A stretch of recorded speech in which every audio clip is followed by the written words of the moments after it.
Pemirsa, Presiden Joko Widodo beberapa waktu lalu ini mengatakan ada sejumlah lembaga internasional memperkirakan bahwa akan ada 60 negara yang berpotensi bangkrut. Setidaknya ada 42 negara dari 60 tersebut yang sedang menuju kondisi itu. Apa kira-kira penyebab banyaknya negara yang berpotensi bangkrut? Lalu muncul pertanyaan, bagaimana dengan Indonesia? Kita akan simak datanya satu persatu, pemirsa. Kalau kita melihat penyebab sesuatu negara ini bangkrut di masa-masa ini adalah sedikitnya ada 3 penyebabnya. Yang pertama adalah pandemi COVID-19 yang terjadi sejak tahun 2020 dan masih berlangsung sampai dengan saat ini. Dan yang kedua adalah konflik Rusia-Ukraina yang terjadi sejak akhir Februari 2022 kemarin dan masih berlangsung sampai dengan saat ini. Yang ketiga adalah kenaikan suku bunga acuan Amerika Serikat, di mana Bank Sentral Amerika Serikat ini, The Fed, menaikkan suku bunganya sebesar 0,75%, kisaran 1,5 sampai 1,75%. Kenaikan suku bunga ini adalah yang tertinggi sejak tahun 1994, dan kenaikan suku bunga The Fed ini masih akan terus berlanjut sampai akhir tahun 2022 hingga diperkirakan ini mencapai 3,4%. Kalau kita melihat, pemirsa, beberapa negara yang bangkrut atau pernah bangkrut begitu, kita akan menuju ke slide berikutnya. Yang pertama adalah tentu di informasi yang telah kita saksikan bersama tadi adalah Sri Lanka dengan utangnya mencapai 732 triliun rupiah. Ini kita sudah konversikan ke rupiah. Kemudian ada juga Argentina, ini hutangnya mencapai 1.440 triliun rupiah.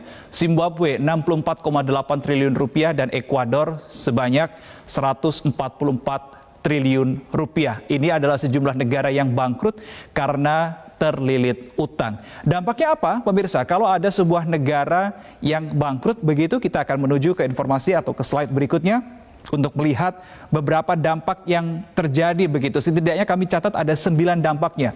Yang pertama adalah jelas pasar saham akan runtuh, kemudian lembaga keuangan di negara itu juga akan mengalami kebangkrutan.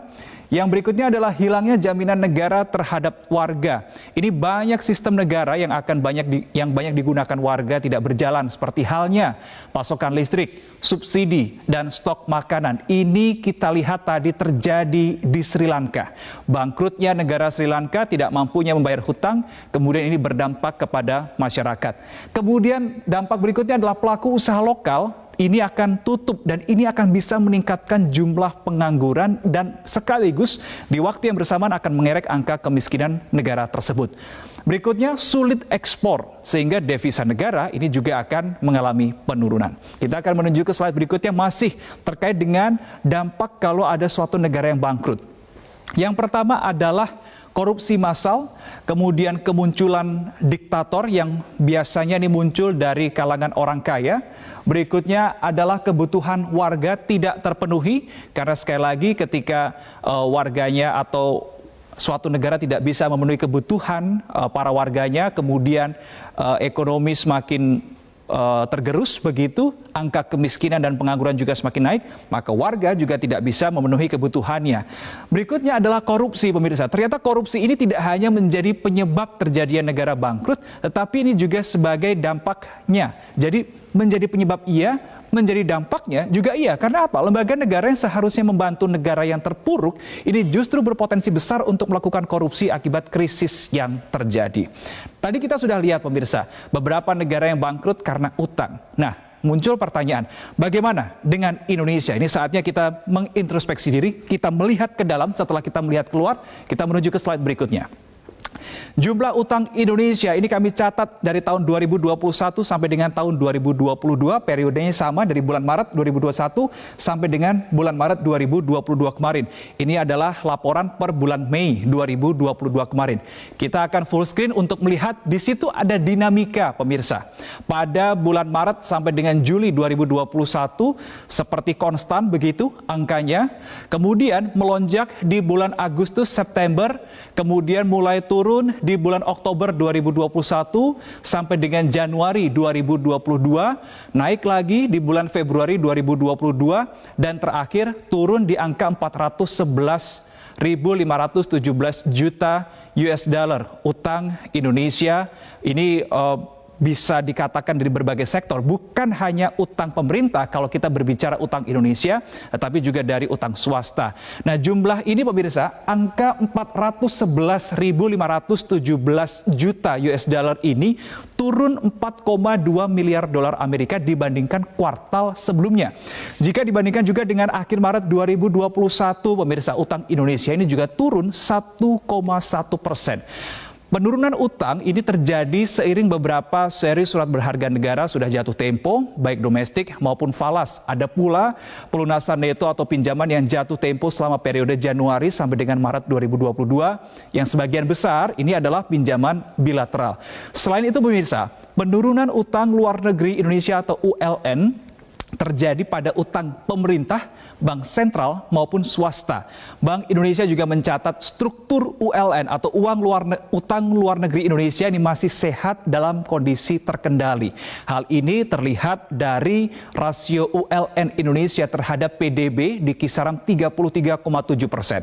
Selain itu, ULN Indonesia juga dikatakan sehat karena ini tetap didominasi oleh ULN berjangka panjang sebanyak 87,9% dari total utang luar negeri Indonesia. Kemudian banyak sekali kalau kita melihat angkanya begitu ya. Utang Indonesia kok banyak banget sih dengan angka 411.517 juta US dollar per bulan Maret 2022 kemarin, atau kalau kita konversikan dengan kurs nilai tukar rupiah terhadap dolar hari ini sebesar 6.102 triliun. Utangnya lalu buat apa saja? Kita akan lihat ke slide berikutnya. Yang pertama adalah utang Indonesia ini digunakan untuk membangun fasilitas umum yang endingnya adalah untuk kepentingan masyarakat Indonesia. Begitu.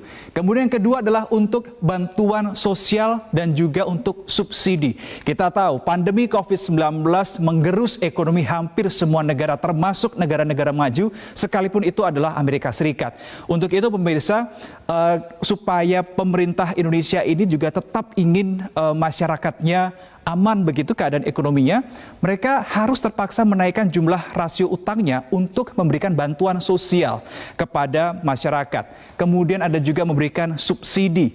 Dan yang keempat adalah untuk gaji PNS. Jadi ini setidaknya adalah hal-hal atau alokasi dari porsi utang Republik Indonesia. Kita berikutnya akan melihat pemirsa yang disampaikan oleh Menteri Keuangan Republik Indonesia Sri Mulyani terkait dengan kondisi utang Indonesia. Hal ini disampaikan pada bulan Januari 2022 oleh Sri Mulyani. Ia mengatakan kalau belanja bagus, kemudian menjadi infrastruktur bagus, SDM berkualitas buat Indonesia, ekonomi tumbuh, pasti bisa bayar lagi utangnya. Termasuk SBSN atau surat berharga syariah negara, pasti kita bisa bayar, insya Allah akan kembali dengan aman. Dan hal ini terbukti pemirsa, tadi kalau kita melihat diagram batangnya, jumlah utang Indonesia akan terus menurun di setiap periode waktunya. Sempat ada kenaikan, tapi tetap akan kembali turun. Ini yang menandakan bahwa Indonesia bisa membayar utangnya. Berikutnya adalah terkait dengan strategi ekonomi Indonesia. Kita akan menuju ke slide berikutnya. Ini disampaikan oleh Presiden Joko Widodo di hadapan para ekonom saat memberikan sambutan dalam kegiatan peresmian pembukaan Sarasehan 100 Ekonom Indonesia. Yang pertama adalah soal hilirisasi industri. Jadi nantinya ke depan Indonesia tidak lagi mengekspor bahan mentah, tetapi sudah bahan setengah jadi. Bagus-bagus kalau sudah bahan yang jadi. Begitu yang disampaikan oleh Presiden Joko Widodo. Kemudian soal digitalisasi UMKM. Ada sebanyak 15,5 juta UMKM dari sekitar 60 juta UMKM ini sudah masuk dalam platform digital dan loka pasar. Nantinya semua UMKM ini akan didorong untuk masuk ke platform digital. Terakhir adalah strategi ekonomi hijau. Ekonomi hijau ini berarti pemerintah berencana membangun Green Industrial Park dengan produk keluaran produk hijau dan dengan pemakaian energi menggunakan energi baru terbarukan. Inilah pemirsa. Jadi betul, memang ada 60 negara yang diperkirakan akan bangkrut oleh IMF, di mana 42 diantaranya ini sudah di dalam koridor menuju kondisi tersebut. Sementara Indonesia masih terkategori aman, meskipun jumlah utangnya mencapai 6.102 triliun rupiah dengan asumsi nilai tukar rupiah terhadap dolar Amerika sebesar 14.800-an pada hari ini. Meski masih terkategori aman, kehati-hatian dan kecermatan tetap menjadi hal wajib oleh pemerintah Indonesia dalam mengatur keuangannya. Sementara demikian,